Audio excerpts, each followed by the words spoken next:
Yan, isang mapagpalang araw po muli sa ating lahat, Luzon, Visayas at Mindanao. Ganon din pa ngayon sa mga kababayan natin dyan sa Pilipinas. Yan, update lang tayo sa sitaw. Sa September 17, no, lumabas ang balitang ito mula doon sa Aksyon Abante sa radyo with Prof. Vincent. Yan, aakyat na sa Senate. Malapit nang umakyat sa Senate ang sitaw at dito mapag-usapan at ito yung inaantay po natin karamihan, no? Inaantay po natin tong maakyat sa Senado para matuldukan at malaman talaga at maungkat, mabungkal yung mga dapat na malaman natin hinggil sa sitaw at ganun din sa SEC kung ano ba yung totoo, no? Kung bakit para mabago, no? Kanina napanood ko yung may interview si RDR kay Congressman Marcoleta. So may nabanggit siya doon, no? Hindi naman tungkol 'yun sa SEC pero ayun yung parang dapat malaman natin, no?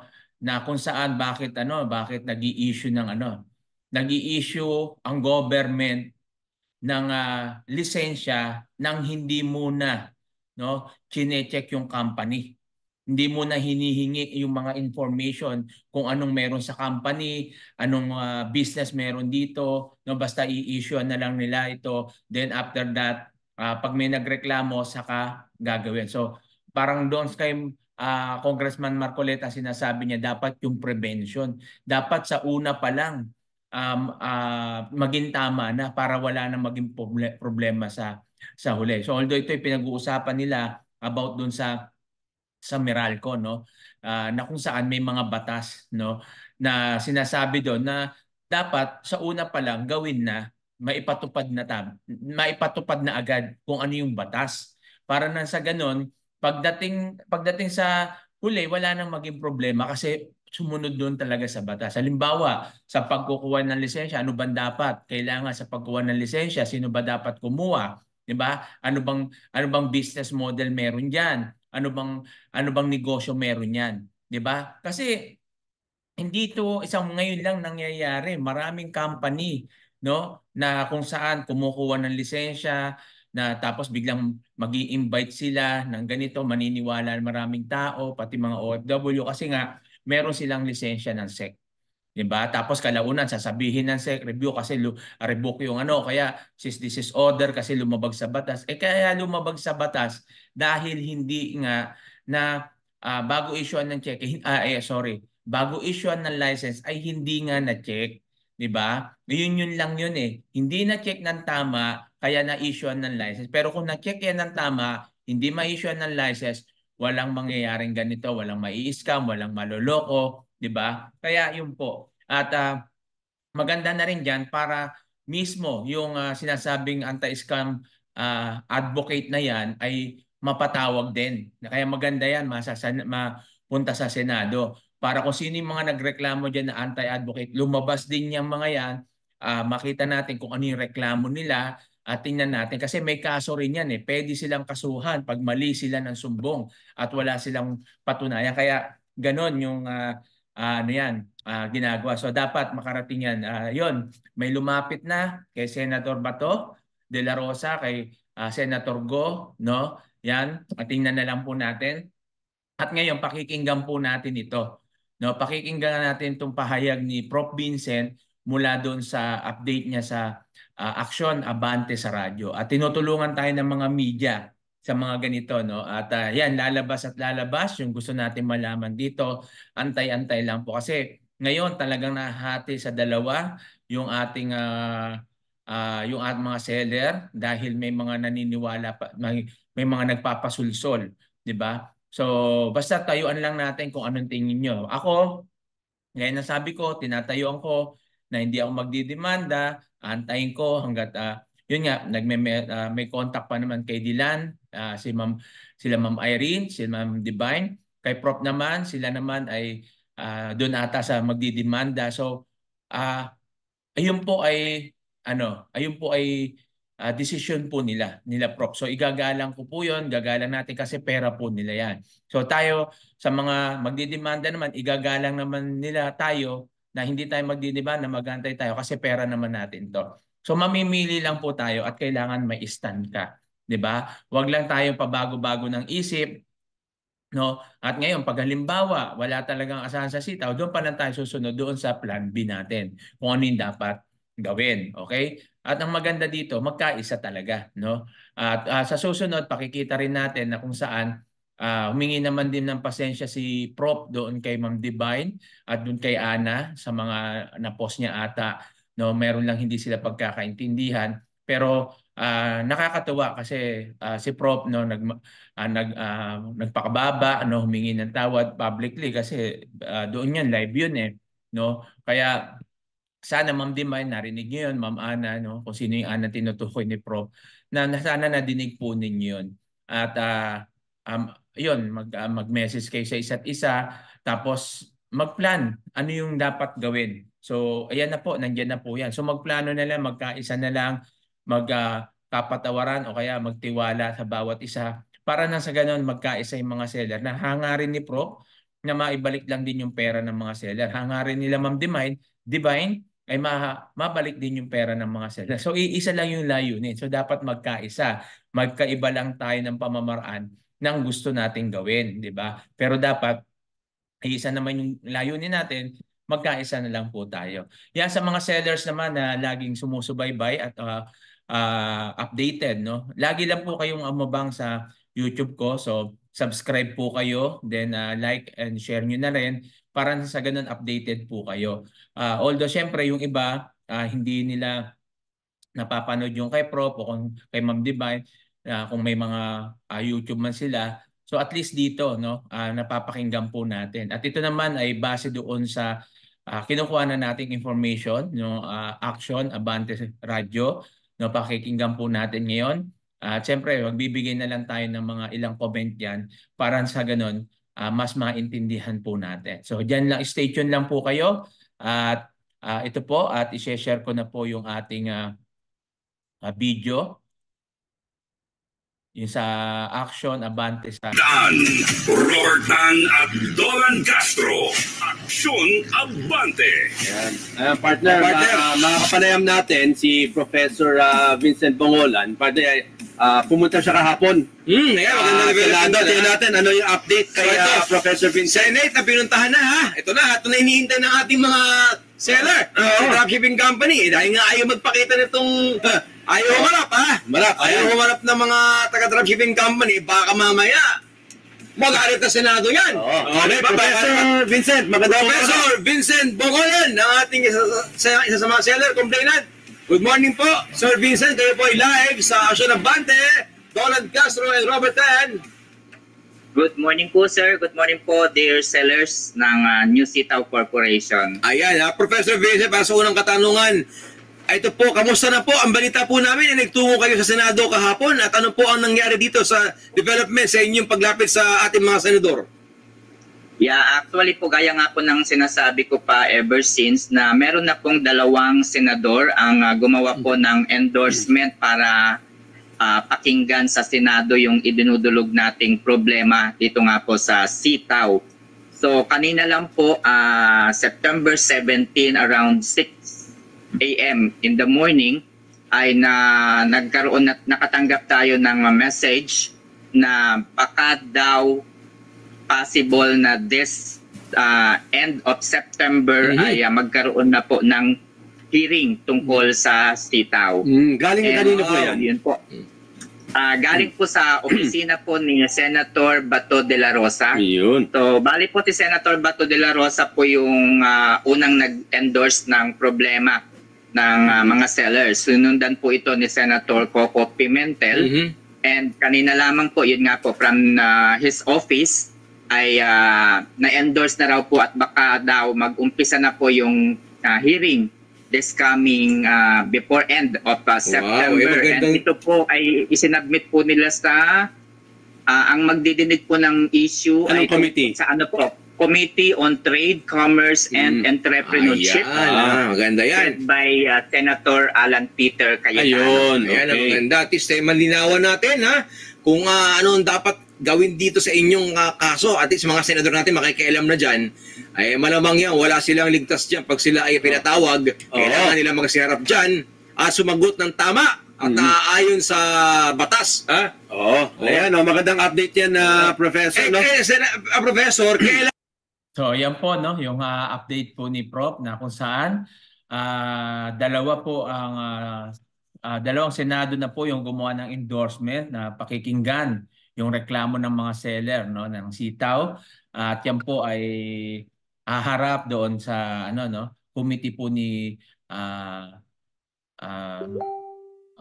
Senator Peter Cayetano. So yan, antayin po natin yan na mailabas na po at umakyat sa Senate. Ayan po yung inaantay po natin para matapos na, no, at mahalungkat na kung ano yung dapat halungkatin, malaman na yung dapat malaman sa sitaw, sa SEC, kung ano man yan, at yung mga nagreklamo na scam advocate, dapat malaman din yan, makilala yung mga yan kasi baka may something dyan, di ba? So tingnan po natin. Alam naman po natin na merong mga gano'n, no? Tingin natin, akala natin anti-scam sila, pero sila rin pala mismo gumagawa ng mga gano'n, no? Kumbaga para lang mapagtakpan yung mga illegal din nilang ginagawa. So diyan malalaman, makita po natin dito yung mga bagay-bagay na dapat nating malaman at maintindihan. Okay? daw kayo papadalhan ko sakasakali? Expected ba na ika nga ay mapapadalhan ng imbitasyon if ever? Kailan ang follow-up nyo? Kung yung message po sa akin ay baka end of September daw, baka po next week ay baka makatanggap tayo ng invitation coming from them.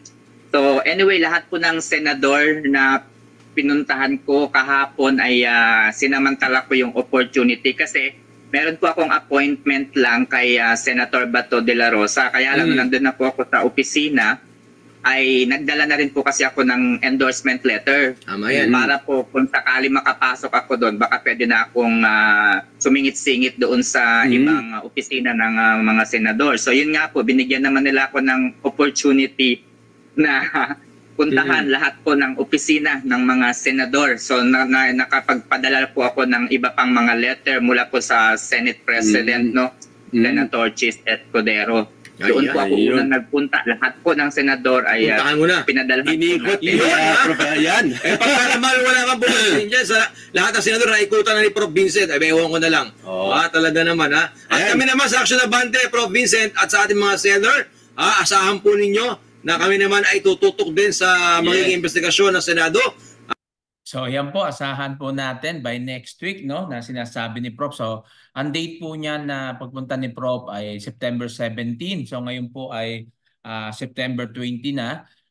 Yan, by next week tingnan po natin kung yan po ay papatawag, no. Siyempre may mga preliminary investigation yan, hindi muna kagad yan ila-live. So tingnan po muna natin yung mga susunod na update. So tapusin po natin at abangan po natin para na sa ganun updated po tayo lagi. Huwag po tayong tamarin, manood dahil para hindi po tayo tanong ng tanong at updated po tayo sa mga nangyayari. So wala naman po tayong magiging dahilan para sabihin nyo na hindi kayo update kasi ilang kami nagbablog, no? Ako kahit na late na yung binablog ko, pinapasok ko pa rin para kahit paano yung mga hindi nakakapanood, hindi nalalaman kung ano yung nangyayari, ma-update pa rin kayo.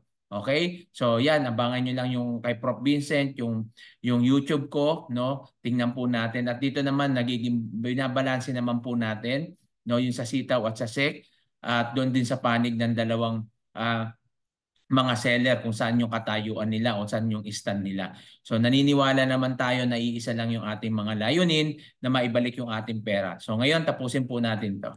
Tayo po ay magtutulungan. Sinimulan natin. Tatapusin natin. Yes. Ganyan po tayo dito. Tapusin natin yung pagdinig na Senado at kung ano po ang kahinatnan. Siyempre ang gusto natin, makatulong tayo para maibalik po ang naipit ninyo mga pera. Ayan, Professor, hingi na lang kami ng update next week kung sakaling mabigyan nga kayo ng update kung kailan na talaga idudulog yung hearing na yan para sa kaso po ninyo. Ayan. No worries po, no worries. At para sa Prof. Vincent, gaano karami po ang mga, as of now, ang mga seller ng dropshipping company na yan na suportado ang pagdinig ng Senado?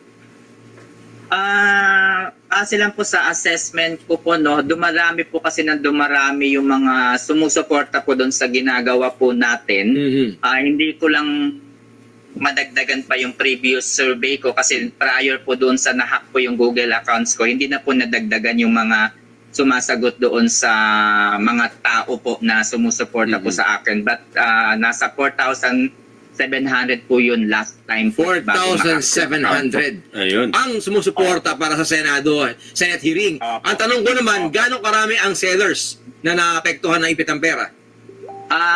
Based po doon sa, kung kukomputin po natin yun, no, estimate po, no, yung sa record ko kasi ay 4,700 and there are involved na 1.5 billion. So, i-divide po natin yung 50,000 sellers and i-multiply natin yung 1.5 na yan. So, ang amount involved may be magre-range po sa 15 to 18 billion pesos. Kanyang kalaki. Ang pera pinag-uusapan dito. Nako. Oo, kaya marami. Kaya kailangan talaga ang tulong na ng ating mga senador. Okay? So maraming salamat Prof. Vincent at kami magkabantay sa hampo ninyo. Mga kabante, ang Action Abante ay nandito lang ni partner Robert Tal, Dolan Castro, syempre ang Gold DWAR, DWAR, ay nakatutok po dyan, simula sa mula day 1 hanggang matapos po tayo, ay meron po tayong ikamay, papagabantay na gagawin dyan. Sana mabigyan na talaga ng pansin ng Senado at magkaroon nga talaga ng hearing tungkol dyan. Alright, Abangan natin ang update yan next week. Maraming salamat, Prof. Vincent Bongolan, Salamat po. Salamat sa inyong pag-aksyon abante ngayong araw ng Martes. Time check, mga kabante!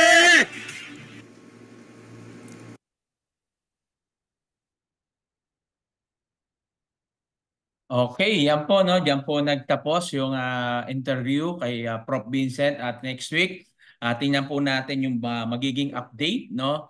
Nung pag-uusap na yan. So, tingnan po natin at nawa maging makatulong itong video na to para maging updated tayo sa lahat ng mga sellers ng sitaw at kung ano yung mga nangyayari. So, mahalaga na malaman po natin yan at maintindihan. Okay po? So, muli po, ako po si Coach Jim Ron. Nagpapasalamat po ako sa inyo sa mga sumusubaybay sa ating YouTube channel. Maraming salamat po sa mga nag-subscribe.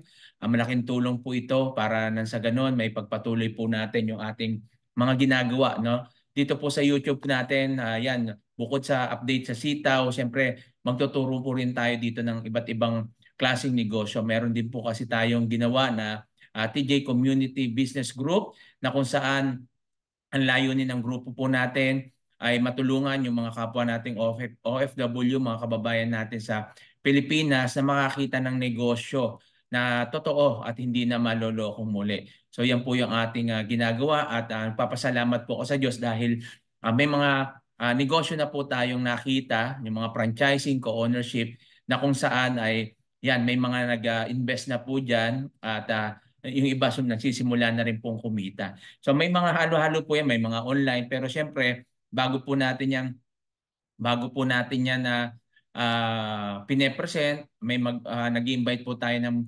nagpe-present diyan, no? Syempre galing sa company at syempre tinitingnan din po natin muna yung office at yung mga legalities nila. 'Di ba? At kung talaga yun yung talagang business nila at nag-ooperate na. So operation na po yung ating mga inaalok na yan ng mga franchising, co-ownership. Kaya once na ikaw po ay nag-franchise diyan, pwede ka nang kumita. So meron po tayo ditong mga passive income kaya sa mga OFW, no, na kung saan yan yung babanggitin ko na yung mga business na sinasabi ko, yung easy commerce, yung Lex Samgyuksal, no? Nandiyan din yung Cycle House. So antabayanan pa natin yung isa, yung gasoline station at yung ibang online naman na Sarisuki, yan na pwede natin gamitin kahit wala kang puhunan. Unti-unti lang. Sa mga may gusto, message nyo lang ako at para ma-add ko kayo doon sa TJ Business Community Group natin. At doon nagtuturo din tayo kung bakit natin kailangan magnegosyo, ano yung mga negosyo na dapat natin pasukin, ano yung mga negosyo na o mga mga online na hindi natin dapat salihan para hindi na po tayo ma-scam po, mabiktima ng mga ganyan. At yun, sana pag natapos to, no, nakarating sa Senate itong hinaing natin, maglalabasan na po diyan, no, kung bakit ba bakit ba maraming naaaprubahan ng SEC ng license, tapos kalaunan na ipapasara nila, kalaunan scam pala. So meaning to say, may nangyayari na hindi tama sa simula, kaya ganun po, no, maraming nabibiktima mga kababayan natin, especially mga OFW. So narito po tayo para makatulong, no, at makapagbigay ng impormasyon sa mga nagnanais magnegosyo. Hindi naman tayo magaling na hindi naman po tayo financial advisor, hindi naman po tayo magaling na negosyante, pero nagbibigay lang din tayo ng idea at syempre experience din sa mga na-experience ko dahil marami na rin ako negosyong pinasok na kung saan yung iba hindi naman nag-fail ako at meron naman negosyo ako ngayon. Kasalukuyan na yung franchising tsaka co-ownership na ginagawa na kumikita naman po, no, at talaga namang legit naman. Okay? So muli po, Coach Jimro po, like and subscribe lang po yan. Share nyo na rin yung video para lagi kayong updated pag may mga video po akong ina-upload. So maraming salamat sa inyo and God bless you.